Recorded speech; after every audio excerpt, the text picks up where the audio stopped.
Bahagyang napatigil sa pagwawali si Aling Delfa nang huminto ang isang sasakyan sa tapat ng bahay ni Ronnie na pangalawa niyang pinsana. Ilang sandali bumaba ng sasakyan ng lalaki at kinuha ang mga dala nitong pasalubong sa kanyang pamilya. Hindi mapagkakaila na umangat ang pamumuhay ng pamilya ni Ronnie, buhat na makapagtrabaho ito sa mayamang pamilya sa isla ng Palawan. Magandang hapon sa iyo, Ronnie. 3 taon din bago ka nakauwi rito sa probinsya. Ikaw pala, Delfa. Oo nga eh. Hindi kasi basta-basta makakauwi dahil sa trabaho. Kung sakaling nangangailangan kayo ng kasambahay, baka maaari mo naman ako o si Lucy ang ipasok mo roon. Kailangan ko kasi ng trabaho eh. Lalo na't ang manong Alberto mo kalalabas lamang ng ospital dahil sa sakit sa puso. Hindi sapat ang kinikita ko sa pagtitinda ng gulay eh. Abay, tamang-tama. Nangangailangan si Senyora ng 2 kasambahay. Pwede ba kami na lamang ni Lucy? Masipag naman ang batang yun eh. O sige ba? Maaaring sumabay kayo sa pagbalik ko. 1 linggo pa naman ako rito. Nako, Ronnie, salamat ha. Hulog ka ng langit sa amin. Hindi na ako mamomroblema sa gamot ng manong mo. Abot langit ang pasasalamat ni Delfa sa pinsana dahil may trabaho nang naghihintay sa kanila ni Lucy. Hindi na niya pinalampas pa ang pagkakataon na humingi ng tulong sa pinsana. Dali-daling pumasok sa bahay si Delfa at masayang ibinalita sa asawa at mga anak ang sinabi ng pinsang si Ronnie. Lucy anak, may trabaho na tayo. Mamamasukan tayo sa mansyon na pinagtatrabahuhan ng tiyo Ronnie mo. Malaking tulong to sa atin, lalo na sa pagpapagamot ng itay ninyo. Paano po yun, Nay? Kung tayong 2 ang magtatrabaho ron, sino nang mag-aalaga kay itay? Nariyan naman ang tiyang amin ninyo. Hindi naman niya pababayaan ng itay niyo at 2 kapatid mo. Sayang din kasi anak ang oportunidad. Sige po, Nay. Ang importante ay tuluyan na pong gumaling si tatay. Agad na inihain ni Lucy ang kanin at ang ulam nilang talbos ng kamote. Maya-maya'y tinawag na niya ang mga kapatid upang sila'y makapaghapunan na. Kapag nakapagtrabaho na kami, makakabili na tayo ng litsyong manok. Ngayon pagtiyagaan na muna natin ng talbos ng kamote, mga anak ha. Sabik na nag-impake ng mga gamit si Delfa. Marahang hinawakan ni Alberto ang kanyang kamay at malamlam ang mga matang tumingin sa asawa. Napangiti si Aling Delfa at hinaplos ang pisngi nito. Buo na ang pasya ko. Malaking tulong to sa atin. Nakikita mo ba ngayon si Ronnie? Hindi ba't katulad din siya natin noon na mahirap? Ngayong malaki na ang bahay nila at may sari-sari store na sa bayan ng asawa niya. Makakaahon din tayo sa kahirapan, mahal. Kapag nakaipon na kami ni Lucy, magnenegosyo na lang kami rito. Hindi lamang ako sanay na mapalayo kayo sa akin. Ako ang dapat na nagtatrabaho eh. Ngunit ako pa itong alagain. Huwag mo nang isipin yan. Ang mahalaga may trabaho na kami ni Lucy. Isa pa nandun si Ronnie. Natitiyak kong ligtas kami ron. Sige. Basta tumawag kayo ha. Kapag hindi maayos ang trato nila sa inyo, umuwi kayo rito. Hindi may tago ang lungkot sa mukha ni Alberto nang yakapin ang asawa. Ngunit wala naman siyang magawa, kundi ang payagan na lamang ito dahil hindi naman siya makapagtrabaho dahil bawal sa kanya ang mapagod sanhi ng kanyang sakit sa puso.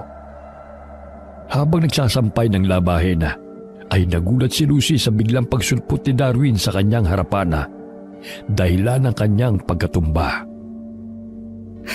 Ano ba, Darwin? Basta-basta ka na lamang sumusulpot. Aatakihin pa ako sa puso nito eh. Pasensya ka na. Gusto lamang kitang imbitahan sa kaarawan ni Lola sa susunod na Sabado. Sabado? Hindi na siguro ako niyan makakapunta dahil sa Biyernes na ang alis namin ni Inay. Saan naman kayo pupunta? Mamamasukan kami bilang katulong sa mansyon na pinagtatrabahuhan ni Tio Ronnie. Naku, di ibig sabihin yan, hindi na tayo magkikita araw-araw? Ganun na nga. Wala naman akong magawa kundi ang pumayag eh. Dahil hirap na rin kami ngayon. Lalo na't labas-masok si Itay sa ospital at kinakailangan pang makabili ng kanyang mga gamot. Ayaw mo nun, hindi mo na ako nakikita at wala ka nang aasarin. Yun na nga mamimiss kita. Ang ibig ko sabihin, mamimiss kong asarin ka. Magkapabata sina Darwin at Lucy. Lihim na may pagtingin si Darwin sa dalaga.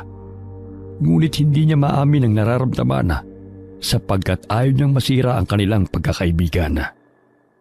Lalo na't batid niyang hindi pa handa ang dalaga sa pagkakaroon ng karelasyon. Dahil gusto pa nitong makapag-aral muli at maiahon ng pamilya sa kahirapan.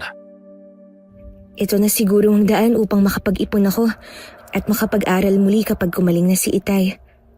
Basta bumalik ka ha. Mamimiss ko kasi ang simangot mo sa tuwing inaasar kita. Ilang sandali may kinuha si Darwin sa bulsa ng kanyang pantalona at ibinigay kay Lucy ang maliit na bato na nakasilid sa pulang tela. Napatingin ang dalaga sa kaibigan dahil sa labis na pagtataka. Ano na naman to? Puro ka talaga kalokohan.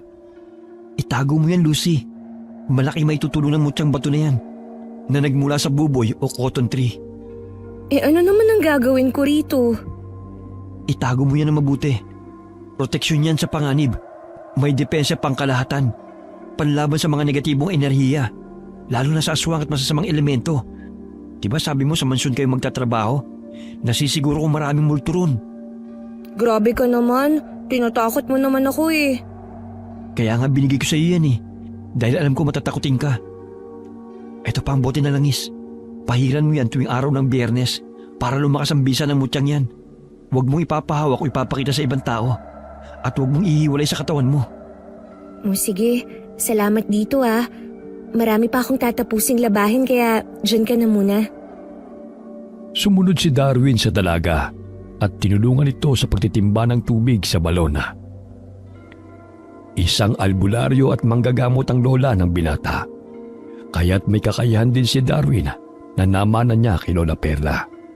Marami rin itong suot na mga anting-anting at agimat na nakukuha pa nilang magpipinsana sa loob ng kagubatan at masisikot na lugar. Mga antingero ang bansag sa kanila ng mga kabaryo. Pagdating ng bahay, ay agad na inilagay ni Lucy sa bag na gawa sa abaka ang bato na ibinigay ng kaibigan. Sa palagay niya ay tama si Darwin na kailangan niya yun, lalo na't matatakutin siya sa multo. Katulad na lamang ng kanilang napapanood sa telebisyon na naninirahan sa malalaking bahay. Napasulyap si Lucy sa kanyang likuran nang mapansin ang paglapit ng kanyang ina. Anak, handa ka na ba sa Sabado sa pag-alis natin? Pagpasensyahan mo muna ha. Kailangan kasi natin ng trabahong yun para sa gamutan ng iyong Itay. Gustuin ko mang makapag-aral ka ngayong pasukan. Pero wala pa tayong budget dun Nasimot na ang lahat ng ipon namin ng Itay ninyo. Ayos lang po, Inay. Marami pa naman pong pagkakataon na makapag-aral muli. Mag-iipon na muna po ako sa ngayon. Maraming salamat anak sa pag-iintindi sa sitwasyon natin ngayon. Sino pa ba ang magtutulungan kundi tayo rin? Batid kong baon na po tayo sa utang. Napaismid na nga po si Tia Winona sa akin kanini dahil wala pa raw sa kalahati ang nabayaran nating utang niyo sa kanya. Hayaan mo na lamang siya. Mababayaran ko rin ang tiya ninyo. Naputol ang pag-uusap ng mag-ina nang marinig ang tinig ni Alberto habang nanonood ito sa telebisyon. Wari naiinis ito, ngunit patuloy pa rin ito sa panonood ng palabas.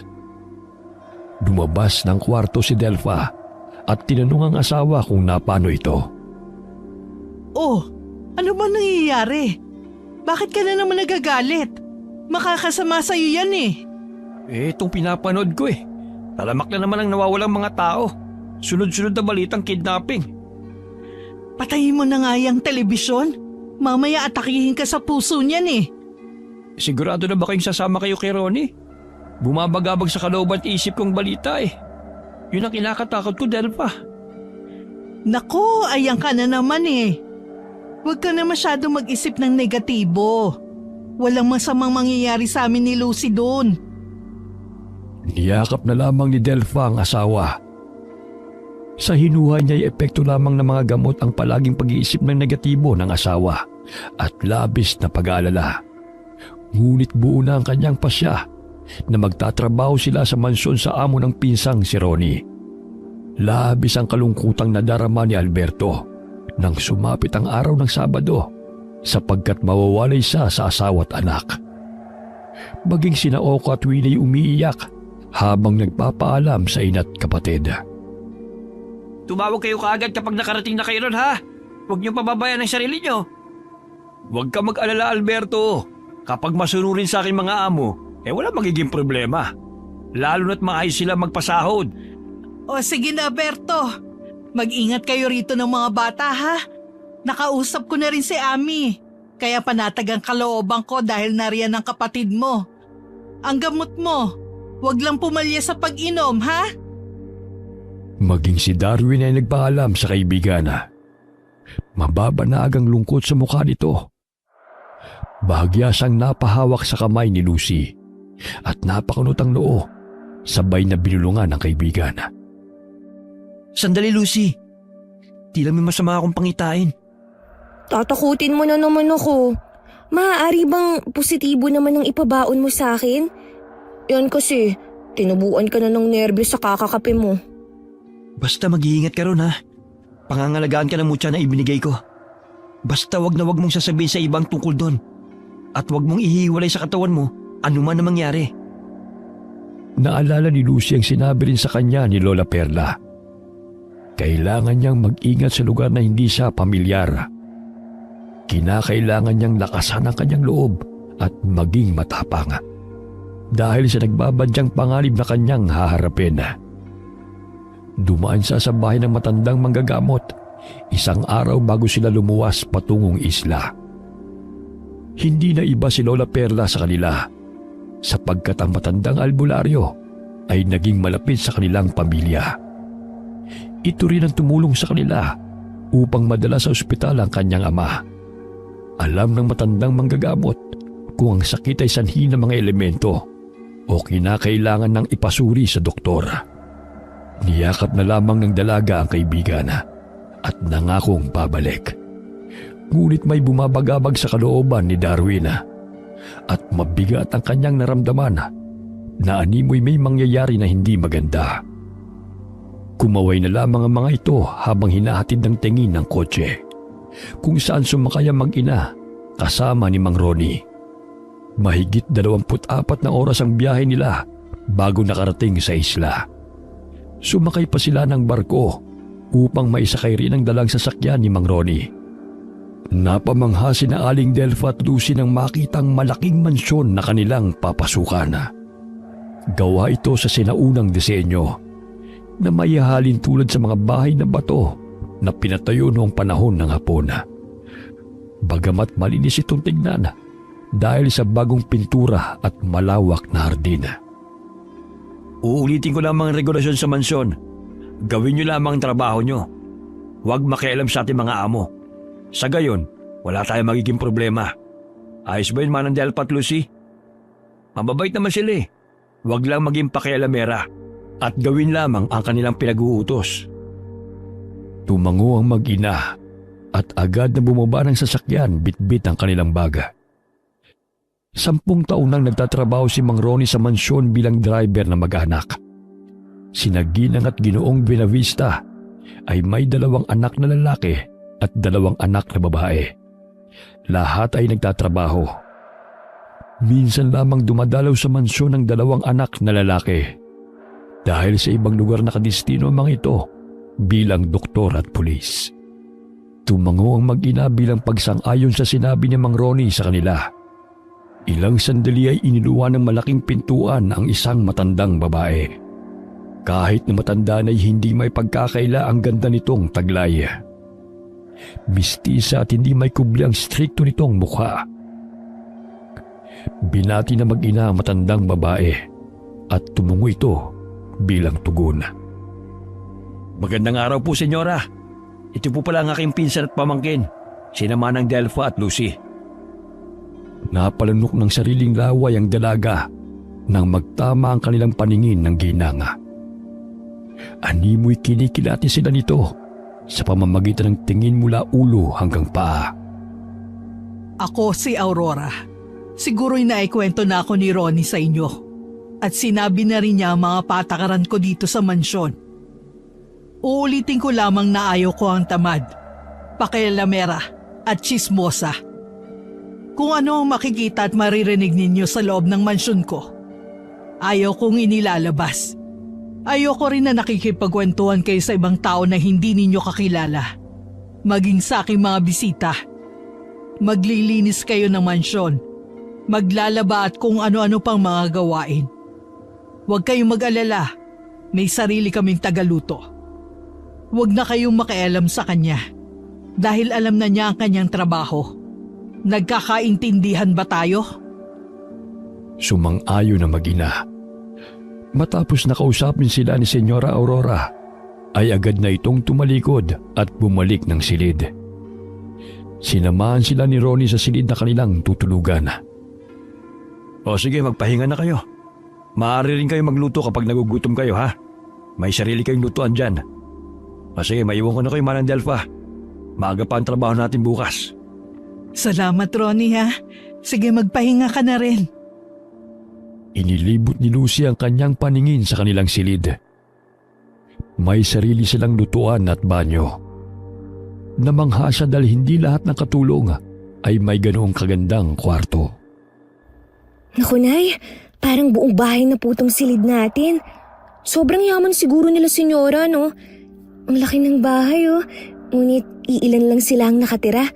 Halos hindi na sila magkita-kita rito. Kaya nga pagbutihan natin ang pagtatrabaho. Kinabukasan, alas 5 pa lamang ay gising na sina Lucy at Delpha.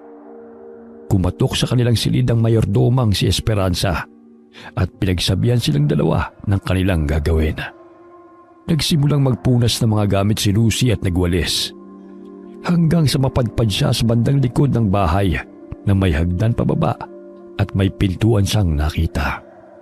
Naisipan niya magwalis sa bandang yon dahil nakita niyang maalikabok ang lugar. Kinakabahan pa siya baka bigla yung bumukas, katulad sa pinapanood niya sa mga horror movies na pinaglulunggaan ng mga multo. Ilang sandali pa, napatalon siya sa labis na pagkagulat nang marinig niya ang boses ni Esperanza nang bigla itong magsalita. Ay, Diyos mio! May multo! Huwag ka na dito. Sa susunod, huwag ka nang pumunta pa rito. Doon ka na lamang sa loob ng bahay at sa hardin. Opo, pasensya na po Magugulatin lang talaga ako. Sige po, doon na po ako sa hardin. Sumapit ang 1 linggo na pananatili nila sa mansyon. Buhat nang makarating silang mag-ina, ay hindi na nila muling nakita ang senyora. At tanging si Esperanza lamang ang kanilang nakakausap.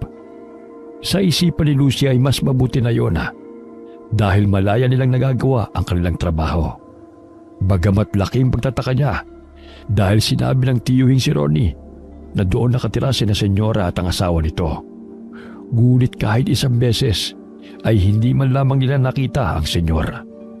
Habang nagwawalis ng hagdana ay pasilip-silip si Lucy sa silid ng senyora. Dahil hindi man lamang niya nakita itong lumalabas ng bahay tuwing umaga. Napapansin lamang niya na sa tuwing gabi lamang ito lumalabas ng silid at tinatawag pa si Esperanza. Maging ang mga anak niyang babae ay ganoon din ang ginagawa. Napatigil sa pagwawali si Lucy nang mapadaan sa kanyang harapan ang bunsong anak na amo. Magandang hapon po, senyorita. Bati niya habang siya'y nakangiti bago yumuko. Ngunit nanatili itong nakatayo sa kanyang harapan kaya't iniangat niya ang kanyang ulo upang tanungin kung may ipag-uutos ito sa kanya. Bahagya siyang nakaramdam ng takot nang makitang matalim itong nakatitig sa kanya habang nakangisi. Naamoy rin ni Lucy ang malansang amoy na nanggagaling sa hininga ni Camila. Nagtama ang kanilang paningin. Namilog ang mga mata ni Lucy nang makitang baliktad ang replika niya sa balintataw ng babaeng kaharap. Nanindig ang kanyang mga balahibo sapagkat masama ang kanyang hinala sa pagkatao ng among si Camila. May kailangan po ba kayo, senyorita? Ako po pala si Lucy, ang bagong katulong po ninyo. Pagbasag ni Lucy sa katahimikang namamagitan sa kanilang dalawa, bigla nitong iniwasan ang tingin ng dalaga at dumiretso si Camila sa kusina upang kumuha ng maiinom. Labis ang kabang naramdaman ni Lucy, ngunit ayaw niyang magpahalata. Palagi niyang iniisip ang sinabi sa kanya ni Darwin na lakasan niya ang kanyang loob dahil yun ang tanging niyang sandata. Hinaplos niya ang mutyang bato na inilagay niya sa suit niyang headband. Sa gayon ay hindi mahalata ng kung sino na may pangontra siya mula sa masasamang nilalang at araw-araw pa niya yung naisusuot. Ganun na lamang ang tuwang naramdaman ni na Lucy at Aling Delpha nang tumawag sila kina Winnie at Oka. Unang sahod nila kaya't nakapagpadala sila ng pera sa probinsya. Ganun na lamang ang pasasalamat ni Mang Alberto dahil sa sakripisyo ng kanyang mag-ina upang matustusan ang pangangailangan niya sa kanyang sakit. Kumusta kayo riyan? Nakakakain ba kayo ng maayos? Hindi ba kayo sinasaktan ng mga amo nyo? Naku, hindi nga kami bugbog sa trabaho eh. Linis at laba lamang ang aming ginagawa. Minsan lamang nag-uutos ang amo namin sa tuwing namamalengke lamang. Basta, magpagaling ka tayo. Tsaka inumin mo ang gamot mo at kumain ng masustansyang pagkain. O sige na, 9:00 na. Magpahinga ka na dyan. Huwag ka na mag-isip ng kung ano-ano ha? Dahil maayos ang kalagayan namin ni Lucy. Ilang sandali pa'y ibinaba ni Aling Delpha ang telepono. Napansin ang ginang na tila may bumabagabag sa isipan ng anak na gusto nitong sabihin. Ngunit hindi nito magawang sabihin sa kanya. Anak, may problema ba? May gusto ka bang sabihin kay nanay? Nay, kanina po kasi parang may mali dito sa mansyon. Wari ko'y maraming misteryong nababalot po rito. Ano bang ibig mong sabihin? Yan ang napapala mo sa pagsama mo no kay Darwin eh. Kung ano-ano na ang iniisip mo. Hindi ba't ipinagbabawal po sa atin ang magluto ng may bawang? Kanina po kasi, nang magtamang paningin namin ni Senyorita Carmila, baliktad po ang refleksyon ko sa balintataw niya. Hindi kaya mga aswang po sila? Mabilis na tinakpan ni Delpha ang bibig ng anak. Kahit silang dalawa lamang ang naroon sa silid. Nakasarado naman ang pintuan ng kanilang silid. Kaya't batid niyang walang nakarinig sa sinabi ng anak. Naku, itiko mo yung bibig mo kung ayaw mo mapalayas tayo rito. Gawin mo na lamang ang trabaho mo. Huwag kang magsalita ng ganyan, baka may makarinig sa'yo. Huwag mo na yung uulitin ha, ipangako mo.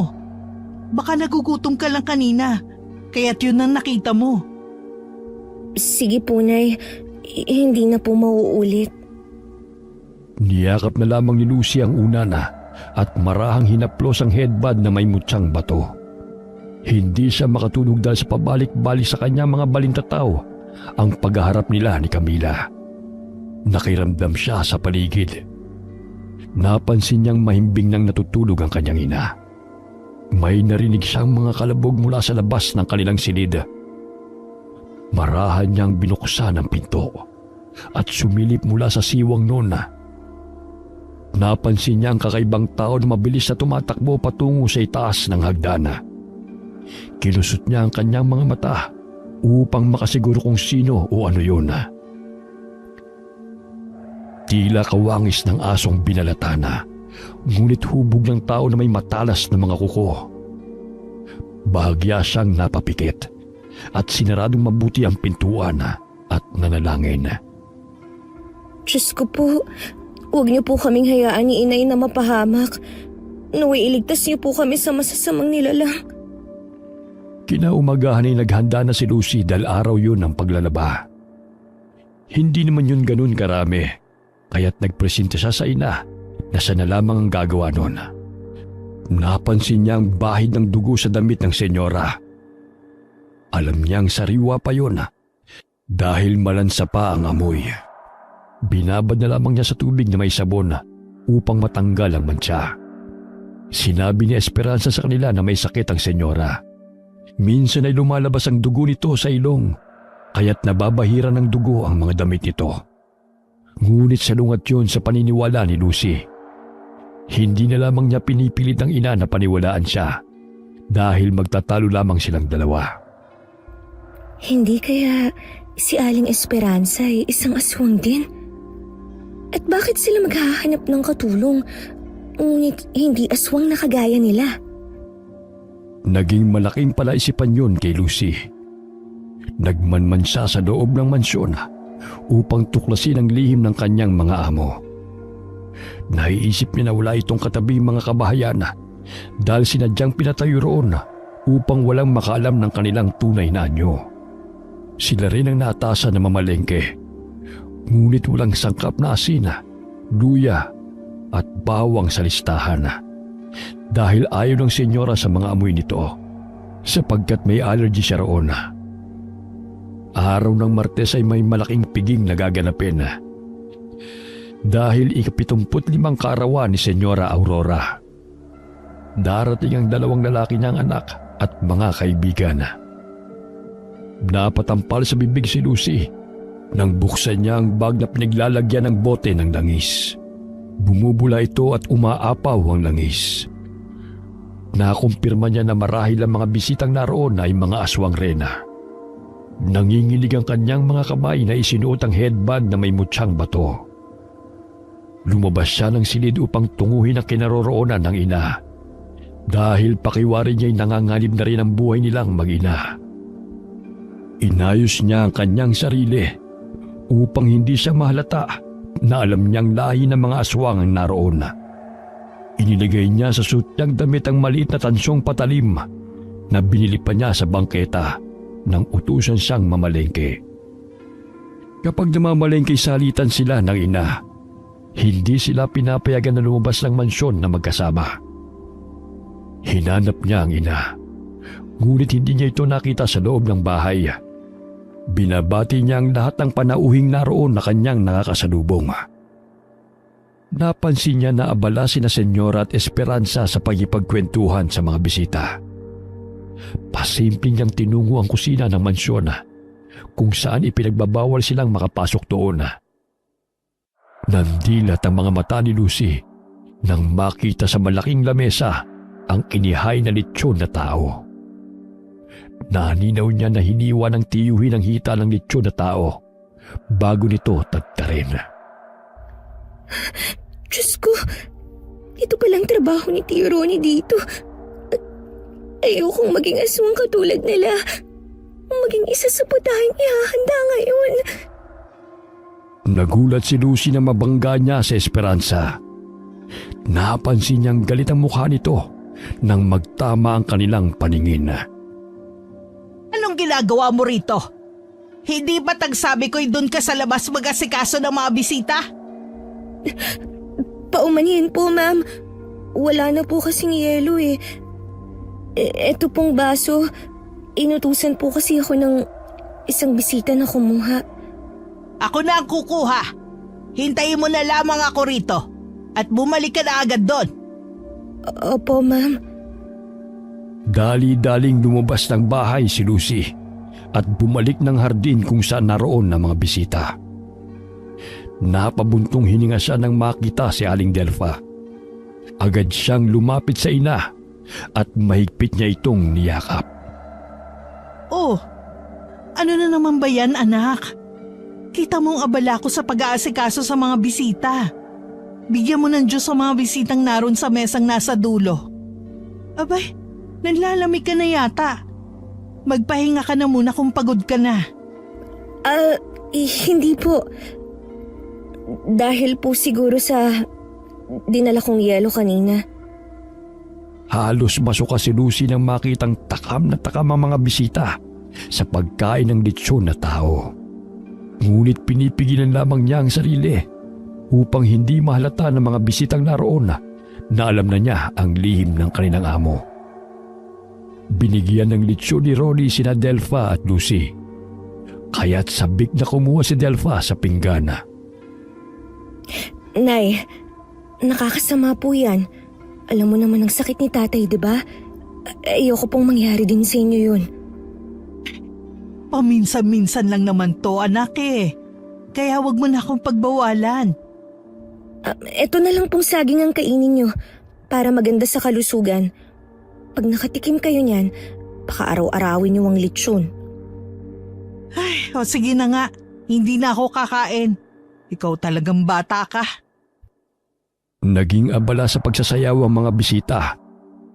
Kinahiligan ni Senyora Aurora ang ballroom, kaya't naaliw ang mga bisita sa panunood sa kanya at nagsayawan na rin.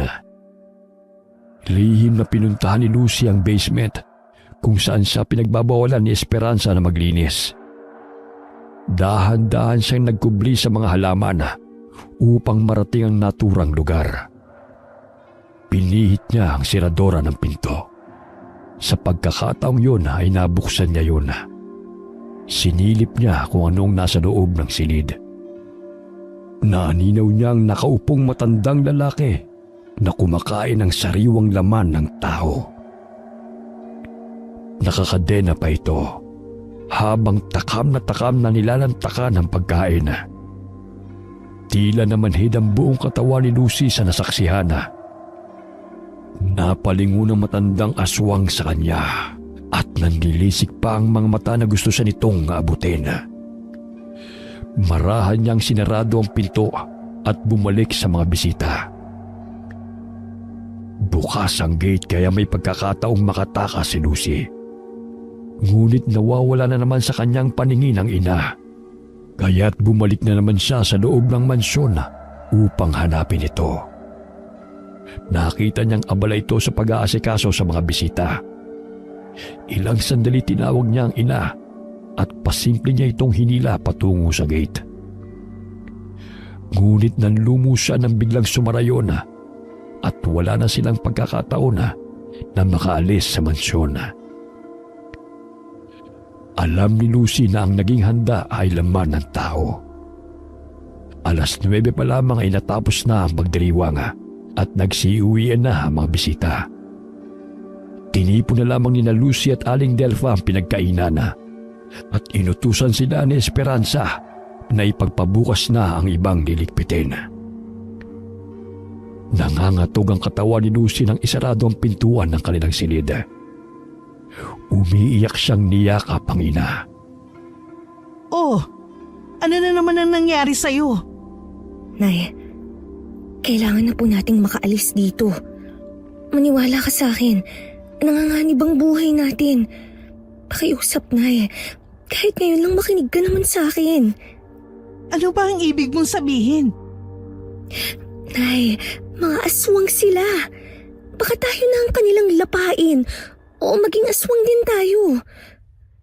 Nakita ko po ang pagkain na kanilang inihanda. Karni ng tao. Sabihan natin ng Tio Ronnie mo. Sa gayo makalis tayong 3 rito.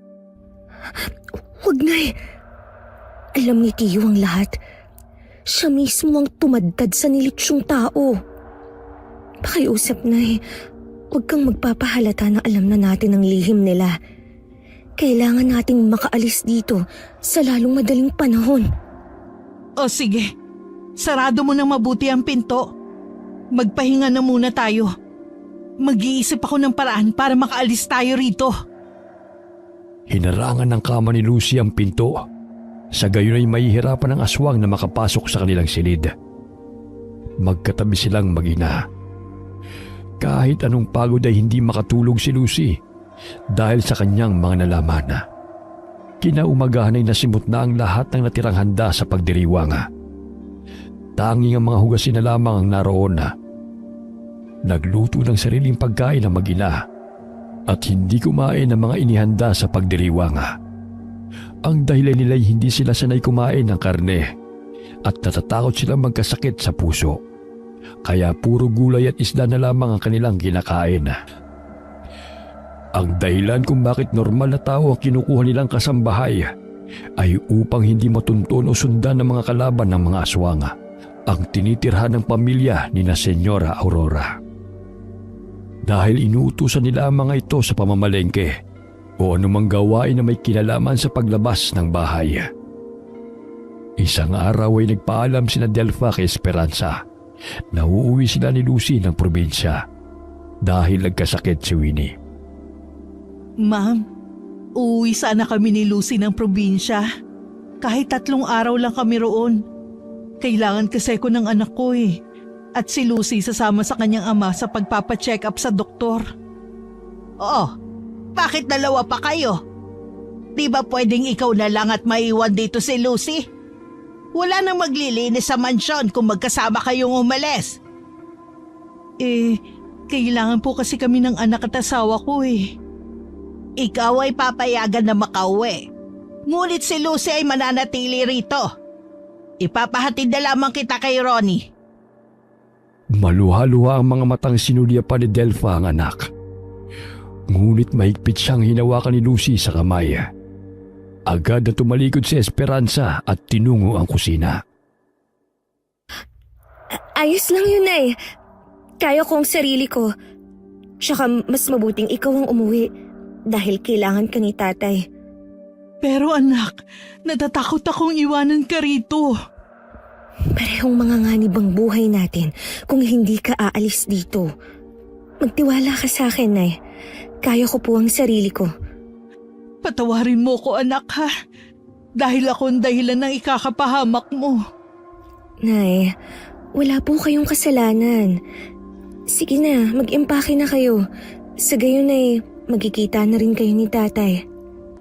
Pinahid ni Lucy ang mga luha sa pisngi ng ina. Mahigpit niya itong niyakap at tinulungan sa pag-iimpake ng mga gamit. Ilang sandali pa'y narinig nila ang busina ng kotse. Hudyat na dumating na si Ronnie na susundo kay Delpha. Lumabas lang silid ang mag-ina at nagpaalam sa isa't isa. Bumalik sa gawain si Lucy nang tuluyan ng umalis ang ina. Mangyak-ngyak siya habang naglalaba. Lingid sa kanya ang kaalaman na may matalim na mga matang nakasubaybay sa kanya. Gagawa ko ng paraan upang makaalis sa lugar na to. Sambit ng dalaga sa kanyang isipan.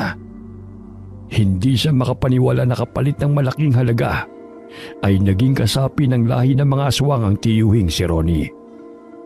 Matindi ang hinala ni Lucy na ang mga napapabalitang nawawala ay mga taong inihahain sa hapag ng mga aswang sa tuwing may pagdiriwang. Natigil ang malalim niyang pag-iisip nang tawagin siya ni Esperanza. Gusto siyang makilala ni Johnson na pangatlo sa anak ni Senyora Aurora. Matikas ang pangangatawan nito at mahigit sa 30 na ang edad. Magandang araw sa iyo. Ikaw pala ang bagong kasambahay rito. Lucy ang pangalan mo, hindi ba? Ilan taong ka na? 18 po, sir. Good. Nasa tamang edad na. Nice meeting you, Lucy. Napakunot noong dalaga sa kanyang narinig sa sinabi ng amo. Mapakla siyang napangiti sa lalaki nang mapansin ang malagkit nitong tingin sa kanya. Sige po. Maaari na po ba akong bumalik sa paglalaba? O sige. Basta pag napagod ka, magpahinga ka, ha? Tumango ang dalaga at bumalik sa mga labahin. Hindi niya mawari ang kabang naramdaman. Sabay pinapanalangin na makauwi ng ligtas ang kanyang ina. Nag-aalala na si Lucy dahil hindi sumasagot ang ina sa kanyang tawag. Nagri-ring lamang ang cellphone, ngunit walang sumasagot. Mahigit 30 oras matapos umalis ng mansyon at sa palagay niya ay malapit na ang ina sa kanilang lugar. Napatayo siya nang marinig na may tumutunog mula sa mga mayayabong na halaman daan patungo sa basement. Labis ang kabang naramdaman ni Lucy. Pigil ang kanyang pag-iyak nang makumpirmang cellphone yun ng kanyang ina. Naalala niyang siya mismo ang naglagay ng cellphone sa bag ng ina bago ito umalis. Dali-dali niyang tinawagan si Oka upang tanungin kung dumating na ang kanilang ina sa kanilang bahay. Halos binuhusan ng malamig na tubig si Lucy nang sabihin ng kapatid na hindi umuwi ang ina at tanging ipinadalang pera lamang ang nakarating sa kanila. Naputol ang pag-uusap ng magkapatid nang biglang hablutin ng mayordoma ang cellphone. Oras ito ng pagtatrabaho. Hindi oras ng pakikipagchismisan. Pakiusap po. Ibalik niyo muna yung cellphone. Gusto ko lang pong malaman kung nasa na si inay. Hindi ba't hinatid siya ni Ronnie? Baka na traffic lang yon. Hindi po dumating si nanay doon. Sigurado po ako. Itinago ni Lucy ang cellphone ng ina sa kanyang uniforme upang hindi yun makuha ni Esperanza. Iniwan siya ni Esperanza habang patuloy siyang umiiyak. Inaabangan ni Lucy ang pagdating ng tiyuhin sa mansyon. Ilang sandali pa'y bumukas ang gate at iniluwano ng kotse sa kayang tiyuhin at si Johnson. Pagbaba pa lamang ng kotse, tinanong na kaagad ni Lucy si Ronnie. Tiyo, inihatid mo ba si nanay sa sakayan ng barko? Abay oo, bakit mo naman itanong? Sinungaling ka! Hindi dumating si nanay sa bahay. Saan mo siya dinala? Abay ewan ko saan nagpunta ang nanay mo.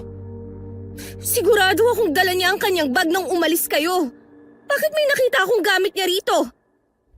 Ibalik mo si nanay, hayop ka! Napangisi ang lalaki habang siya'y umiiyak. Hindi man lamang ito naawa sa kanya. Bagkus sinakal pa siya nito. Ang sabi ko sa inyo, magtatrabaho kayo rito. Ngunit ipinagbabawal na makialam sa anumang makikita at matutuklasan nyo. Yan ang napapala ng mga pakialamera. Maras lamang iyong ina na ang pulis na pinagsumbungan niya ay pamangkin ni Senyora. Huwag ka mag-alala. Pinadala na ng danyos ang pamilya nyo. Total pera lang naman ang kailangan nyo, hindi ba? Mga walang ya kayo! Nasaan na si inay? Mga demonyo kayo! Anong kinuha niyo sa kanya? Bitiwan mo na siya. Hayaan mo ako na magpaliwanag sa kanya. Namamaos na sa kasisigaw at kaiiyak si Lucy. Inakay siya ni Johnson patungo sa basement. Nangangatog ang kanyang katawan na lumakad. Ayaw pa niyang sumama, ngunit hinihila siya ng lalaki. Halos mawala ng malay si Lucy nang tumambad sa kanyang paningin ang nakadilat na putol na ulo ng kanyang ina. Ginangat-ngat pa ng matandang lalaki ang laman nito. Nasisiguro niyang ang inang si Aling Delfa yun dahil sa suot nitong damit. Halos gumuho ang kanyang mundo nang makita ang karumal-dumal na sinapit ng ina. Bakit niyo kinuha kay nanay ito? Kayo ang dapat mamatay dahil mga kriminal kayo! Alam mo bang ang lahat ng mga kasambahay na nagsusumbong ay yan ang napapala? Huwag mo nang isipin pang tumakas dahil hindi ka na makakalabas dito. Hinaladkad niyang muli si Lucy palabas ng basement at dinala sa kwarto nito. Pinunit niya ang damit ng dalaga at walang awang pinagsamantalahan ng kahinaan nito. Bitawan mo ako, mga hayop kaya! Pinatay niyo si inay! Huwag ka mag-alala. Tutustusan namin ang pangangailangan ng inyong pamilya sa probinsya. Hindi ba't yun ang pinunta nyo rito? Kaya wala ka ng problema. Basta sumang-ayon ko na lamang sa aming kagustuhan. Patuloy pa ring hinahalikan ng lalaki ang katawan ng dalaga. Ganun na lamang ang pagpupumiglas ni Lucy upang makawala sa bisig ng lalaki. Hindi kita itutulad sa nanay mo. Baswerte ka nga dahil natipuhan kita. Bigyan mo lamang ako ng maraming anak upang dumami ang aming lahi. Ayoko! Bitawan mo ako! Demonyo ka! Pakawalan niyo ako rito! Tulong! Mawawalan ka lamang ng boses sa kasisigaw. Wala pa rin makakarinig sa'yo. Kung ako sa'yo, Ilaan mo na lamang ang iyong lakas sa gagawin natin. Kinapa ni Lucy ang headband sa kanyang ulo. Hindi na niya yun suot. Kaya't ganun na lamang ang kanyang kagustuhan na makawala sa lalaki dahil hindi na siya makatakas sa kahayupan na gagawin ito sa kanya. Malakas na suntok sa sikmura ng dalaga ang pinakawala ni Johnson. Dahil patuloy pa rin nanlalaban si Lucy. Unti-unting nanlabo ang kanyang paningin. Ilang sandali nang hina siya at nawalan ng malay. Patuloy na pinagnasaan ni Johnson ang sariwang katawan ni Lucy. Masaya niyang ginagawa ang kahalayan sa dalaga dahil birhin pa ito. Sa dinami-daming babae na kanyang nakasiping, si Lucy lamang ang birhen na siyang katuparan sa kanyang inaasam-asam. Kahit walang malay ang dalaga, ay patuloy ang indayog ng katawan ng lalaki. Tila wala itong kapagurana. Malakas ang ungol na pinakawalan nito nang marating niya ang tugatog ng kanyang kahalayan. Akin ka lang. Hinding-hindi ka na makakaalis pa rito. Nagbihis siya bago lumabas ng silid. Pinagsabihan niya sina Ronnie at Esperanza na huwag sasaktan si Lucy. Siguraduhin lamang na hindi ito makakalabas ng mansyon. Karaniwan sa mga babae, matapos na pagnasaan ni Johnson, ay pinauubayan niya ito sa kanyang mga kalahi. Ngunit sa pagkakataong yun, ay naging espesyal si Lucy sa kanya.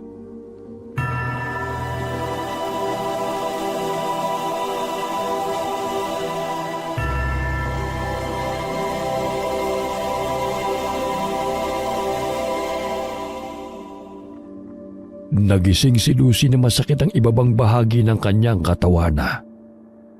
Marahan niyang dinampot ang kanyang damit.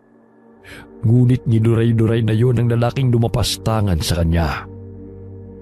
Humagulgul siya ng iyak at niyakap na lamang ang sarili at tinakpan ng kumot. Naalala niya ang headband na may mutyang bato. Hinanap niya yun sa loob ng kwarto, ngunit wala ito roon. Ilang sandali na pahalukip-kip siya sa sulok ng silid nang bumukas ang pintuan. Ayan ang mga damit. Maligo ka na't magbihis. Huwag ka naman laban pa upang di ka masaktan. Agad niyang kinuha ang mga damit at pahikbing tinungo ang banyo. Umaago sa mga luha na sumasabay sa pagbuhos ng tubig. Ang kanyang pagkababae lamang ang may reregalo sa lalaking kanyang pakakasalana. Ngunit paano pa siya haharap sa altar? Gayong nilapastangan ng malademonyong lalaki ang kanyang pagkatao. Naalala niyang sinabi sa kanya ni Lola Perla bago siya umalis ng Mindoro. May mapagdadaanan kang panganib, ngunit ang tangi mong sandata ay ang iyong lakas ng loob at pagiging matapang, at gamitin ang isip upang ito'y mapagtagumpayan. Matapos maligoy agad siyang nagbihis at humarap sa salamin. Kuyum ang kamaong sinasabi niya sa sarili na kailangan niyang maging matataga upang makaalis sa mansyon. Inayos niya ang sarili upang hindi na magalit si Johnson sa kanya at hindi na siya muling saktan pa nito. Ikinulong siya ng lalaki sa silid at hindi pinayagang makalabas kahit sa hardin man lamang. Inasawa siya nito upang paramihin ang kanilang lahi. Isang buwan ring nanatili si Lucy sa loob ng kwarto. Dinadalan lamang siya ni Esperanza ng pagkain. Huwag ka nang mag-inarte dyan. Mabuti nga't nagustuhan ka ni Senyorito eh. Kung hindi, laman ka na ng tiyan ng mga ito. Hindi umimik si Lucy. Tanging tingin lamang ang ginawad niya sa babae. Paglabas ni Esperanza ng silid, ay agad na itinago ni Lucy ang tinidor upang gawing sandata. Maya-maya'y pumasok ng kwarto si Johnson upang sabayan siya sa pagkain. Hindi kumakain si Lucy dahil nandidiri siya sa karne na inihain sa kanyang harapan. Hindi ako kumakain ng karne. Kung maaari ay gulay na lang. Nasanay kasi ako sa probinsya. O sige, palitan na lamang natin yan. Ilang sandali tinawag muli ng lalaki ang mayordoma upang ipaghanda ng uulaming gulay si Lucy. Matapos na ibigay ng mayordoma ang ninutong gulay sa dalaga, ay inirapan niya si Lucy. Plano ng dalaga na paamuhin ng lalaki.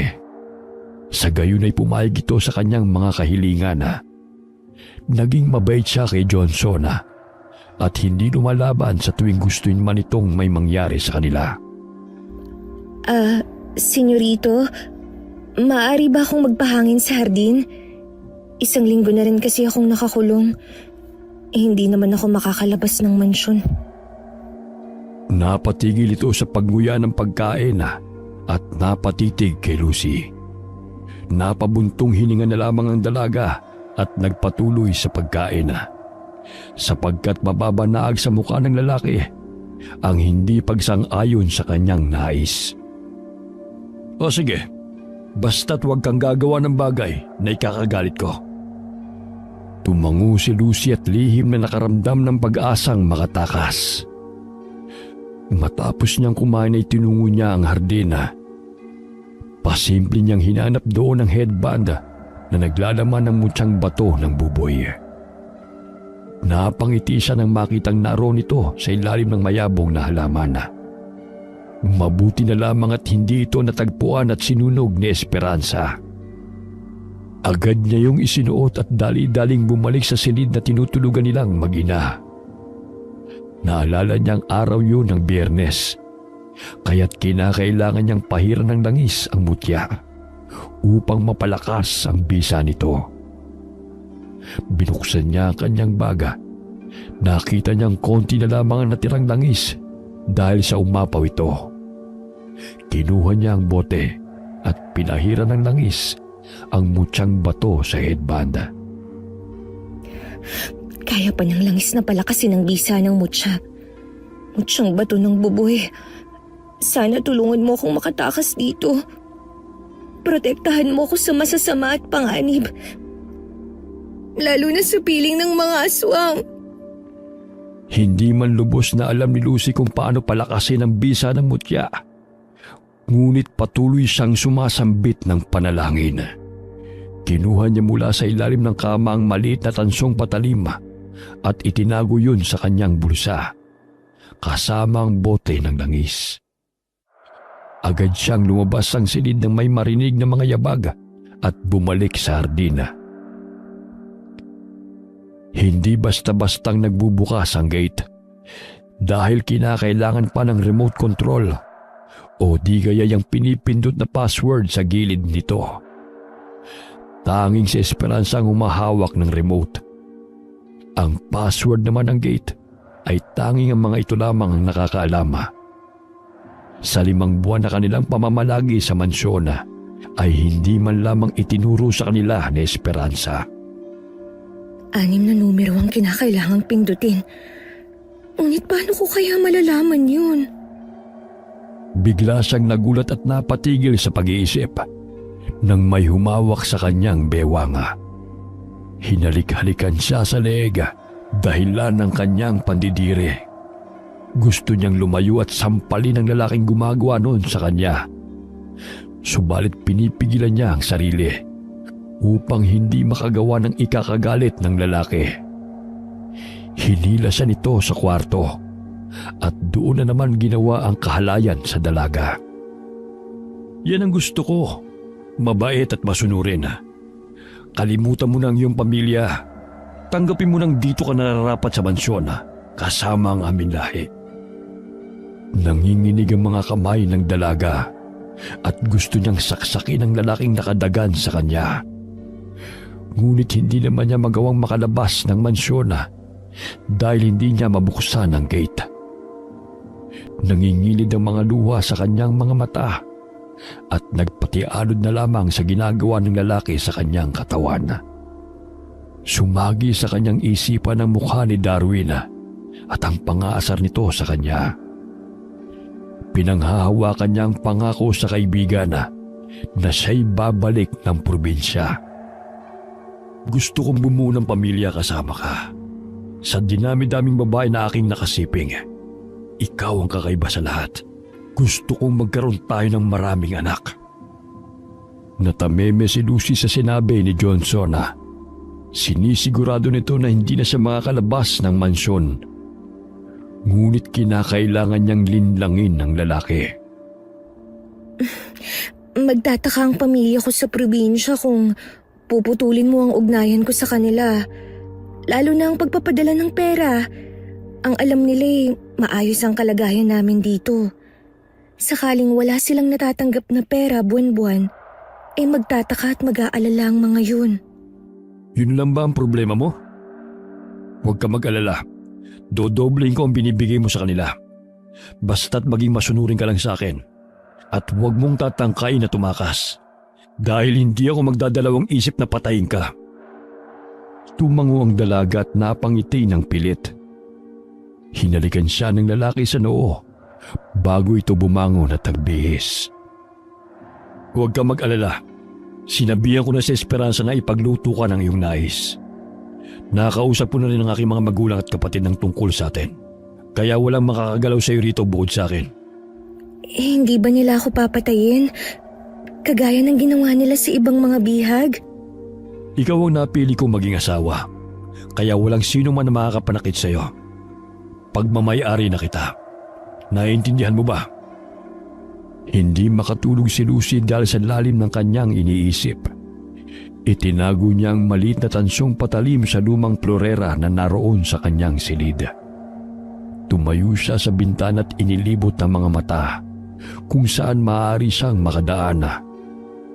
Mataas ang pader, kaya't imposibleng makaakyat siya roon. Tanging sa entrance at exit na gate lamang siya makakadaan. Kabilugan ng buwan. Naalala niyang araw yun ng Biyernes, kaya't taimtim siyang nanalangin habang nakatingin sa bilog na buwan. Diyos ko, tulungan niyo po akong makatakas rito. Hindi ko man po alam kung paano. Naway bigyan niyo po ako ng lakas ng loob at talas ng isipan. Mutyang bato na ipinagkaloob sa akin. Sana'y protektahan mo ako sa mga masasamang nilalang. Napapaluhang sambit ni Lucy. Ilang sandali napatampal siya sa kanyang bibig nang makitang may dalawang aswang na lumapit sa gate at binuksan yun. Lumabas sa mga ito. Batid ni Lucy na ang mga babaeng kapatid ni Johnson na mga yun na siyang nambibiktima sa Karatig Baryo. Naaninaw rin niya si Ronnie na pumasok sa loob ng mansyon na may daladalang sako na may bahid pa ng dugo. Maging ang tiyuhin ay pumapatay ng tao upang dalhin sa mga matatandang among aswang. Mahimbing na natutulog si Johnson kaya't naisipan niyang bumaba ng mansyon at tignan ang numerong pinindot ng dalawang aswang. Nagbabaka sakali siyang may iniwan itong mga bakas. Lalabas na sana siya ng kwarto nang biglang naramdaman niyang kumilos ang lalaki.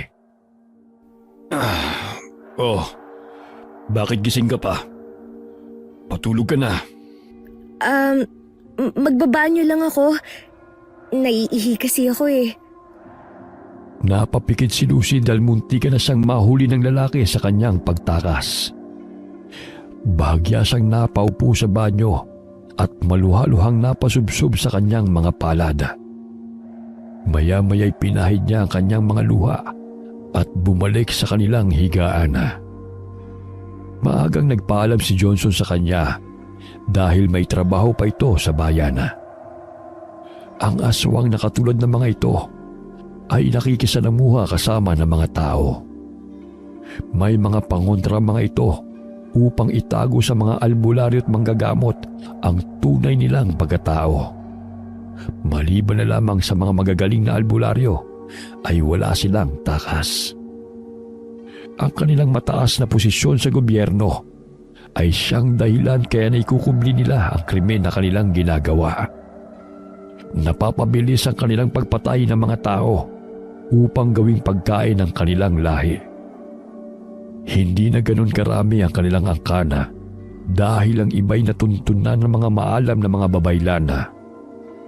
Kaya't ganun na lamang ang kanilang pag-iingat na manatili ang lihim ng kanilang angkana. Kung hindi madadala sa pera, ay kinikiti nila ang buhay ng sino mang sasalungat sa kanilang kagustuhan.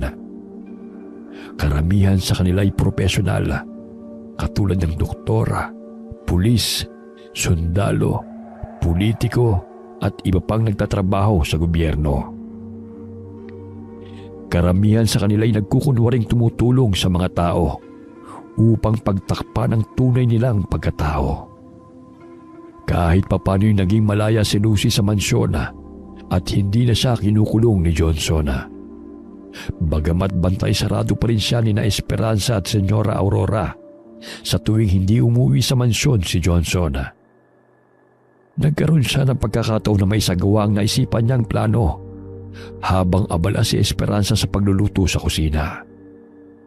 Kumuha siya ng pulbo at dahan-dahang tinungo ang gate at inihipan niya ang pulbo sa kanyang palada patungo sa mga numerong pipindutin bago bumukas ang gate.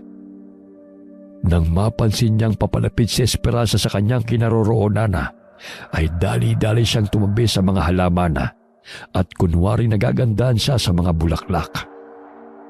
Kung iniisip mo makakalabas ka ng gate, mamumuti lang ang mga buhok mo. Hindi mo malalaman ang password niyan. Kaya wag mo nang pangarapin pang tumakas. Hindi naman ako tatakas eh. Hindi ka naman makakatakas dito kaya nasabi mo yan. Ilang babae na ang ganyang galawan. Ngunit dahil sa katigasan ng ulo, pinatay ni Senyorito. Bumalik ng kwarto si Lucy at pasalampak na napaupo sa kama. Natuon ang kanyang pansin sa florera na pinagtaguan niya ng maliit na patalim na gawa sa tanso. Kinuha niya ang patalim at nag-isip kung paano niya gagamitin yun laban sa mga aswang. Masusugatan ko lamang ang isa sa kanila gamit nito. Ngunit hindi ko naman mapapatay dahil sa liit nito. Mahina niyang sambit. Maya-maya'y nakita niya ang walis tambo. Naisipan niyang itali ang tansong patalim sa dulo nun. Maging ang ngipin ng tinidor ay kanyang pinausli at itinali rin sa patpat ng walis. Ayan, pwede na to. Tingnan ko lang kung hindi pa kayo masaktan dito. Hindi man ako makatakas. Ngunit sisiguraduhin kong isa sa inyo ay mapapatay ko. Hindi ako papayag na hindi ko maipaghiganti ang ginawa ninyo kay inay. Ilang araw na hindi nakauwi si Johnson sa mansyon. Kaya't tinawagan nito si Esperanza na ilak muli ang kwarto kung saan naroon si Lucy dahil baka makatakas ito. Pinihit ni Lucy ang siradora ng pinto. Ngunit hindi na niya yon mabuksan. Namutawi ang pagkainis sa kanyang mukha. Ilang sandali pa'y bumukas yun at bumungad sa kanya si Esperanza. O heto ang pagkain mo. Hinabilin ni Senyorito na bawal kang lumabas ng silid hanggat hindi pa siya dumarating. Tahimik lamang na nakatingin si Lucy sa kanya habang nagsasalita. Habang tumatagal ay ganun na lamang ang kagustuhan niyang makalabas ng mansyon at sumasagi na sa kanyang isipan na pumatay. Yumuko siya at may dinampot sa ilalim ng kama. Bago pa man makalabas ng kwarto si Esperanza, ay tinusok ni Lucy ang mata nito gamit ang ginawang sandata. Tinakpan niya ng una ng mukha ng babae bago pa ito makasigaw. Paano mabubuksan ang tarangkahan ng mansyon? Nasaan ang remote o ano ang password? Pakawalan mo ako! Hindi ka na makakalabas dito ng buhay!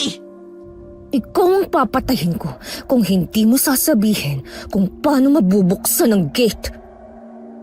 Diniinan ni Lucy ang paglapat ng patalim sa leeg ng mayordoma upang saktan ito. Namimilipit ito, ngunit ayaw pa niyang sabihin ang impormasyon na gustong malaman ni Lucy. O sige, kung ayaw mong sabihin, edi wag. Hindi man ako makakatakas dito. Sisiguraduhin kong mauuna kang mamamatay at ipapalapa kita sa matandang aswang na nasa basement. Wala na to sa tamang katinuan, kaya't dun siya inilagak. Kaya papakainin ko siya ng laman mo kung patuloy kang magmamatigas. Walang iya ka! Bitiwan mo ako! Uulitin ko, paano ko mabubuksan ang gate? Kapag mali ang iyong sagot, ay puputulin ko yung dila mo. Osha! Nandun ang remote sa kwarto ko! Kung hindi gumala, pindutin mo ang numero 231496. Ayan! Nasabi ko na! Pakawalan mo na ako! Sisiguraduhin ko muna kung hindi ka nagsinungaling. Gamit ang kurtina ay tinali ni Lucy si Esperanza sa panan ng kama. Binusalan din niya ang bibig nito upang hindi makasigaw. Maingat na tinungo ni Lucy ang kwarto ng mayordoma, ngunit nakakandado yun. Dumiretso sa gate at pinindot ang numerong sinabi ng babae. Ngunit hindi yun bumukas, kaya batid niyang nagsinungaling ang babae. Kaya't bumalik siyang muli sa kanilang kwarto. Malakas na sampalang dumapo sa pisngi ng mayordoma dahil sa gigil ni Lucy sa kanya. Sinungaling kang matanda ka. Mali ang ibinigay mong numero. At nasa ang susi ng iyong silid? Hindi ako uto-uto kagaya mo na hindi nag-iisip. Sa palagay mo ba sasabihin ko kung nasan yon? Kahit patayin mo man ako, wala kang mapapala sa akin. Maya-maya lamang darating na si Senyorito at malalaman niyang ginagawa mo sa akin. Talaga lang ha?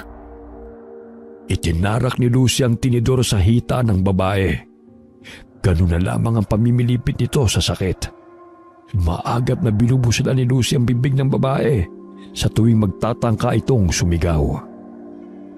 5:00 pa lamang ng hapon na. Kaya't nasisiguro niyang hindi pa yun ang oras ng paglabas ng silid ng dalawang kapatid na babae ni Johnson. Pumunta ng kusina si Lucy upang maghanap ng maaaring gamiting sandata. Wala siyang nakitang patalim. Batid niyang itinago yun ni Esperanza, maliban na lamang sa 2 posporo na nakapanya sa ibabaw ng kabinet. Nakaagaw rin ang pansin ng 2 tangke ng gasol na ginagamit sa pagluluto. Binuksan niya yun at planong sunugin ang mansyon kapag nakalabas na siya. Tinanggal niya ang pulbura sa bawat posporo at inilagay sa siradora ng pintuan ng silid ni Esperanza. Agad niya yung sinindihan. Ilang sandali pinihit niya ang siradora at nabuksan niya yun. Hinanap niya sa bawat sulok ng silid ang remote ng gate. Hanggang sa natagpuan niya yun na nakasilid sa isang kahon. Napangiti si Lucy at nagmadaling lumabas ng kwarto. Akmang pipindutin na niya ang remote nang bigla siyang tawagin ni Senyora Aurora. Lucy, nakita mo ba si Esperanza? Kanina ko pa siya hinahanap. Hindi po, senyora. Kapag nakita mo siya, sabihin mo sa kanya, napuntahan ako sa aking silid. Opo, makaaasa po kayong ipagbibigay alam ko sa kanya. Itinago ni Lucy ang remote sa bulsa ng kanyang bestida upang hindi yun mahalata ng amo. Dumidilim na rin kaya't kinakabahan siya na baka malaman ng mga kapatid ni Johnson ang nangyayari kay Esperanza. Pinindot niya ang remote at bahagya itong bumukas. Ngunit naunsami ang kanyang pagtakas nang biglang hablutin sa kanya ni Camila ang remote. Ibigay mo sa akin yan! Ngunit mapaklang napangisi ang babae at walang imik na siya'y sinabunutan. Bagamat lumaban si Lucy sa pananakit ni Camila sa kanya, sinabunutan rin niya ang babae at iniuntog-untog pa ang ulo nito sa dingding. Akala mo ba'y hindi ako lalaban sa'yo? Ha? Namilog ang mga mata ni Lucy nang biglang humaba ang dila ni Camila at biglang nagbago ang anyo nito bilang aswang. Ang bunsong anak ang pinaka-agresibo sa magkakapatid. Animoy sintu-sinto katulad ng kanilang ama. Maliksing nakaiwas si Lucy mula sa pagsugod ng aswang na si Camila. Dahil sa ingay na kanilang nilikha, ay bumaba ng hagdan sina Senyora at ang kapatid nitong si Luisa. Anong nangyayari dito? Bakit kayo nag-aaway na dalawa? Bahagyang napatigil ang Senyora sa pagsasalita nang malanghap ang amoy ng gas na pumapaloob sa mansyon. Hindi man ako makalalabas dito ng buhay. Ngunit sisiguraduhin kong sama-sama tayong mamamatay. Isang sindi ko lamang nito. Shaq, sasabog tayo rito! Bitiwan mo yan! Anong gusto mo? Pera? Hindi mababayaran ng salapi ang buhay ng aking ina! Ang ipaglapastangan niyo sa pagkatao ko! Ang pagkitil ng buhay ng mga inosenteng tao! Dahan-dahang pinulot ni Lucy ang remote na tumilapon sa sahig habang ang isang kamay nakahawak sa posporo. Akmang lalapitan siya ni Camila. Subalit na idikit niyang muli ang kahon ng posporo sa 2 piraso ng stick nito. Sige! Lumapit kayo! Kung gusto niyong sumabog tayo lahat dito! Pinindot ni Lucy ang remote at agad yung bumukas. Patras siyang lumabas ng mansyon at mabilis na tumakbo palabas ng gate. Ngunit bago pa siya tuluyang nakalabas ay sinindihan niya ang posporo at inihagi sa loob ng mansyon. Dahil sa fumes na kumalat sa loob ng mansyon, ay mabilis ang pagkalat ng apoy. Ganun na lamang ang pagkabigla ng mag-iina sa ginawa ni Lucy. Napasubsob si Lucy sa lupa dahil sa malakas na impact ng siya'y tumilapon. Nadidinig pa niyang humihingi ng tulong ang mag-iinang aswanga dahil sa natupok ito ng apoy. Yan ang nababagay sa mga demonyong katulad niya! Dapat din na iparana sa inyo ang kawalangyaan na ginawa niya! Ilang sandali ay may narinig siyang kotseng paparating. Kaya't agad siyang bumangon at tagkubli sa mayayabong na halaman na nakapalibot sa mansyon. Nangangatog ang katawan ni Lucy habang nagtatago. Nagkaroon siya ng sugat sa paa dahil sa kanyang pagtakbo at hindi na namalayan na naapakan niya ang nakausling bato. Napansin ni Johnson ang mga patak ng dugo sa lupa. Batid niyang may nakatakas mula sa nasusunog na mansyon.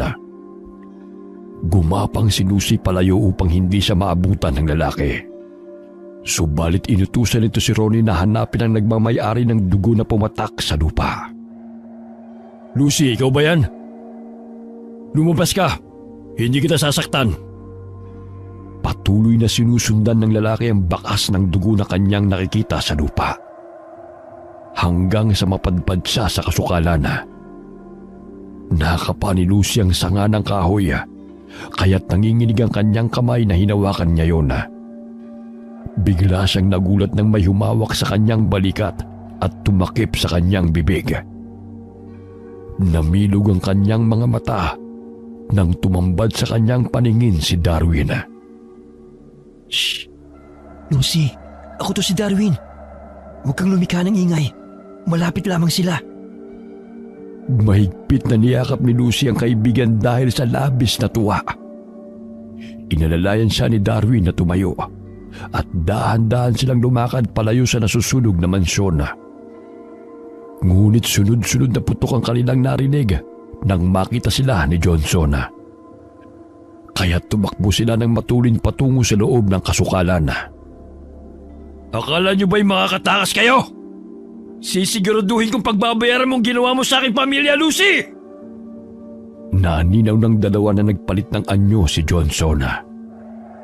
Animoy malahalimaw ang kawangis nito na mayahalin tulad sa asong walang balahibo. Nagbabaga ang mga mata at nagkaroon ng matatalim na mga kuko at nakausling ngipin. Paano mo ako natuntun? At bakit ka narito? Nag-aalala si Mang Alberto sa inyo dahil hindi na kayo tumatawag. May kapatid si Lola Perla na naninirahan sa karatig baryo dito sa Palawan. Kaya naisipan namin bumisita. Pagkakataon na rin hanapin kung nasaan ka. Sa tulong ng aking gabay, natuntun kita. Darwin, wala na si nanay. Pinatay nila. Mga lahi sila ng aswang. Huwag ka nang umiyak. Baka marinig pa tayo ng aswang. Kinuha ni Darwin ang mga sangkap sa kanyang baga at nagsimulang magpausok gamit ang kamangyan at mga pinatuyong dahon. Kiniskis niya ang mutyang bato ng buboy at inilagay sa ginawang pausok. Sa tulong noon ay nakakapagpahina ng masasamang nilalanga sa tuwing makakalanghap ng usok. Naninag ni Lucy na wari nagagalit na ang aswang sa ginagawang pagpapausok ni Darwin. Animoy ginagawa na nitong tambol ang dibdib. Lumundag ito patungo sa itaas ng kahoy at nagpalipat-lipat. Batid ng dalaga na hinahanap siya nito. Nang biglang may naramdaman siyang pumulupot sa kanyang leeg, dahilan na nahirapan siyang huminga. Kinuha ni Darwin ang patalim sa kanyang tagiliran at pinutol ang dila ng aswang na sumasakal kay Lucy. Malakas na atungal ang kanilang narinig nang maputol yun ng binata. Isa rin palang aswang ang tiro ni mo. Ilang araw na kami nagmamanman ng dalawa kong pinsan dito. Ngunit hindi kami makapasok dahil sa taas ng sementong bakod na nakapalibot sa mansyon. Sunod-sunod na palawang narinig ni Lucy na siyang nakadagdag ng kanyang takot. Napalukip-kip siya sa dibdib ng kaibigan habang nangangatog ang katawan. May kasama ako. Nagkukubli lamang sa paligid sina Enrico at Joma. Mga pinsan ko, mga antingero din. Ilang sandali lumundag pababa ng puno kung saan sila nagkukubli. Tumambad sa paningin ni Lucy ang nakasisindak na itsura ng aswang. Ibigay mo sa akin ang babaeng yan kung ayaw mong pati ikaw ay madamay sa kawalang hiya na dinulot niya sa pamilya ko. Kayo nagpahirap sa kanila, kaya dapat lamang sa inyo yan. Sinugod silang dalawa ng aswanga, kaya't binitiwan siya ni Darwin at sinabihang magtago. Inilabas ni Darwin ang buntot ng pagi na kanyang dala at iwinasiwa sa harapan ng kalaban nitong aswanga. Ganun na lamang ang pag-ilag ng aswanga. Inilabas nito ang mahaba niyang dila at pinulupot sa paa ng binata. Hinila niya ito ng ubod lakas, dahilan ng pagkabuwal ni Darwin sa kinatatayuan nito. Kinaladkad niya ang binata at papalapit sa kanya. Subalit maagap na sinaksak ni Darwin ang dilang humihila sa kanya, kaya't nabitiwan siya nito. Sinuntok-suntok na naman ng aswang ang kanyang dibdib. Pahiwating na labis ang galit nito. Tumakbo itong muli upang sugurin ang binata. Dahil sa laki ng katawan ng aswang, ay bahagyang nahirapan si Darwin. Pilit na sinasakmal ng aswang ang binata. Tumutulo pa ang malagkit na laway nito sa katawan ni Darwin. Pagsisisihan mong tinulungan mo ang babaeng yan! Nararapat lamang sa inyo ang mamatay! Mga alipin! Kung may mamamatay man sa ating dalawa, ikaw yun! Samahan mo ng iyong pamilya sa impyerno! At hayaan mong mamuhay si Lucy na masaya kasamang mahal niya sa buhay! Walang sasaya! Hindi ako papayag na mabuhay pa ang traidor na babaeng yan! Isasama na kita! Nagulat ang aswang nang may malakas na bagay na humampas sa kanyang ulo. Bitiwan mo siya! Walang iya ka! Tumayo ang aswang at sinakal si Lucy. Binitin siya ng aswang pataas. Nararamdaman pa niyang lumalapat ang matatalim nitong mga kuko sa kanyang leeg, kaya't habol-habol ang kanyang paghinga. Akmang dudukutin niya ang laman loob ng dalaga, subalit mabilis na napigilan ni Darwin ang kamay nito. Paulit-ulit na sinaksak siya ng binata sa likod gamit ang tansong patalim. Unti-unting lumuwag ang pagkakasakal ng aswang sa dalaga at bumagsak ito sa lupa. Maya-maya'y may dalang pinatulis na kawayan si Joma at itinarak yon sa bandang puso ng aswang. Nagtulungan na magpinsan na diinan ang pagsaksak ng kawayan sa dibdib ng aswang upang masiguradong mamatay ito. Sumuka ito ng dugo bago bumulagta sa lupa. Naaninaw ni Lucy na kinakaladkad ni Enrico ang isa pang aswang. Batid niya na yun ang tiyo Ronnie niya. Hindi ako makapaniwala na ligtas na ako. Maraming salamat sa inyo, Darwin. Kung hindi kayo dumating, marahil patay na ako ngayon.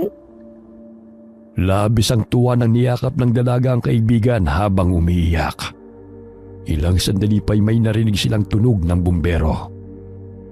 Umalis na tayo rito bago pa may makakita sa atin. Hayaan mo na lamang na sila makatuklas sa mga aswang na to. Nilisan nila ang lugar na yon. Tila nabunutan ng tinik sa dibdib si Lucy dahil nabigyan niya na ng hustisya ang pagkamatay ng kanyang ina. Hindi niya sukat akalain na mangyayari yon sa kanila.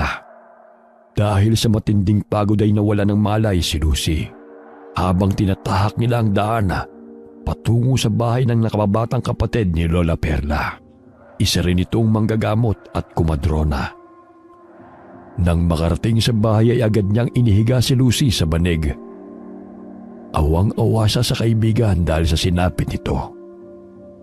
Nilinis niya ang katawan ng dalaga gamit ang maligamgam na tubig at bimbo. Alam kong matapang ka, kaya't nagawa mo yon. Namiss kita, mahal kong Lucy. Napaluha ang binata habang pinupunasan ang mukha ng kaibigan. Hinalikan niya ang kamay nito at pinisil-pisil ang palad ng dalaga. Ilang sandali nagising si Lucy at nakaramdam ng pananakit ng tiyan. Maya-maya'y dinugo siya kaya tinawag ni Darwin si Lola Minda. Pinulusuhan nito si Lucy at nakumpirmang nagdadalang tao ito. Ngunit may posibilidad na makunan ito dahil sa dami ng dugo ang lumalabas mula sa dalaga. Upang matigil ang pagdurugo ay pinainom ng katas ng dahon ng arukaw si Lucy. Ilang sandali pa'y nakaramdam ng ginhawa ang dalaga at nakapagpahinga. Alam kong gutom ka na rin. Kumain ka muna. Nagdugo ako para mainitan yung tiyan mo. Sinubuan ni Darwin ang kaibigan. Matapos kumain ay nagpalit ng damit si Lucy na pinahiram sa kanya ni Lola Minda. May mga pera at alahas pa sa bulsa ng pinagbisang damit nito na natagpuan ng binata. Nakuha yun ni Lucy na pagmamayari ni Esperanza. Hindi niya napansin na nailagay niya sa bulsa ang alahas at mga pera nito sa sobrang pagkataranta. Kinabukasan, ibinalita sa telebisyon ang nangyaring sunog sa mansyon. Ngunit naging laman ng balita ang natagpuang bangkay ng 2 aswang malapit lamang sa mansyon. Naging saksi ang mga bumbero na siyang nagresponde sa sunog. Hindi man makapaniwala ang mga ito, ngunit kitang-kita nila kung paano nagbago ng anyo ang mga natagpuang bangkay ng mga aswang bilang tao pagsapit ng umaga. Nakumpirma na ang driver na si Ronnie at ang hepeng si Johnson na natagpuang patay. Naging palaisipan sa mga tao kung sino ang pumaslang sa mga ito. Nalaman ni Lucy na siya'y nagdadalang tao. Ngunit dahil sa pagod ay mahina ang kapit ng bata, kaya siya'y nakunan. Darwin! Pinagsamantalaan ako ng hayop na yun. Mawawala silang puso. Maging si Tio Ronnie, nagawang patayin si nanay. Huwag mo nang isipin yun. Ang mahalaga, nakaligtas ka. Ang tapang mo nga eh. Noon takot ka sa multo. Ngunit aswang pa pala makakasagupa mo. Ito ang headband. Dito ko nilagay ang mutya na binigay mo. Siguro, nakatulong to dahil hindi ako natulad sa iba na basta-basta na lamang pinapatay. Sinamahan ko ng panalangin sa may kapal na iligtas niya ako sa kapahamakan. Oh, ligtas ka na. Makakasama ka na namin. Kapag malakas ka na, uuwi tayo ng Mindoro. Alam kong sabik na ang iyong itay at mga kapatid na makita ka. Maraming salamat sa inyo, Darwin. Sa pagligtas niyo sa akin. Niyakap muli ni Lucy ang kaibigan. Noon pa man ay panatag na ang kanyang kalooban na ito ang palaging kasama. Umuwi ng probinsya sina Darwin at Lucy. Mangyak-ngyak niyang niyakap ang ama't kapatid at sinabing patay na si Aling Delpha dahil sa naganap na sunog. Hindi na ikinuwento ni Lucy ang totoong sinapit nila ng ina dahil ayaw na niyang madagdagan pa ang hinagpis ng ama. Kasalanan ko kung bakit nangyari to sa inyong inay. Dahil sa pagkakasakit ko napilitan siya magtrabaho para mapagamot ako. Wala po kayong kasalanan, Tay. Kahit sino, hindi gugustuhin ng magkasakit. Mahal ka namin, kaya kusang loob kaming nagtrabaho. Kaya wag na wag mong sisisihin ang sarili mo sa pagkawala ni Nanay. Dahil alam namin kung gaano mo siya kamahal. Mahigpit na niyakap ni Alberto ang larawan ng pinakamamahal na asawa. Niyakap siya ng mga anak upang maibsan ang labis nitong kalungkutan. Isinanla ni Lucy ang mga alahas na kanyang nakuha sa mayordoma at ginamit ang malaking halaga ng pera upang magsimula ng negosyo na pangarap ng kanilang ina. Nagtitinda ng manok at gulay sina Lucy sa palengke. Nagkaroon sila ng maraming suki dahilan na makapag-ipon siya at makapag-aral muli. Naging magkasintahan sila ni Darwin. Suportado ng binata ang pangarap ni Lucy na makapagtapos sa pag-aaral. Kung kaya't sinasamahan niya si Mang Alberto sa pagtitinda sa palengke upang hindi lubusang mapagod ang ama.